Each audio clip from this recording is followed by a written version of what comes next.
പക്ഷേ ADMന്റെ മരണത്തിന് ഇടയാക്കിയത് ദിവ്യ നടത്തിയ പ്രസംഗത്തിലെ അവസാനത്തെ പരാമർശമാണ് എന്നത് സത്യമാണ്.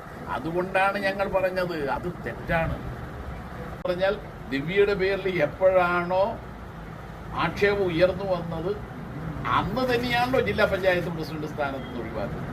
അതിലെല്ലാം സംഘടനാപരമായി കമ്മ്യൂണിസ്റ്റുകാർക്ക് അത് MP ജയരാജൻ തെറ്റ് ചെയ്താൽ MP ജയരാജന്റെ പേരിൽ കേസെടുക്കും, പിന്നെ സംഘടനാപരമായ നടപടിയെടുക്കും. ഞങ്ങൾ അന്ന് തന്നെ ചെയ്തല്ലോ. അതിനകത്ത് അനുകൂലിച്ചുകൊണ്ട് അതായത് ഈ ഒരു നടപടി വേണ്ടിയിരുന്നില്ല എന്നുള്ളതാണോ ദിവ്യ എന്ന് പറഞ്ഞാൽ ദിവ്യക്കെതിരായി നിങ്ങൾ കുറേയേറെ പ്രചാരവേല നടത്തിയിട്ടുണ്ട്. പക്ഷേ ADMന്റെ മരണത്തിന് ഇടയാക്കിയത് ദിവ്യ നടത്തിയ പ്രസംഗത്തിലെ അവസാനത്തെ പരാമർശമാണ് എന്നത് സത്യമാണ്. അതുകൊണ്ടാണ് ഞങ്ങൾ പറഞ്ഞത് അത് തെറ്റാണ്. ആ കാഴ്ചപ്പാടാണ് അന്നും ഇന്നും ഞങ്ങൾക്ക്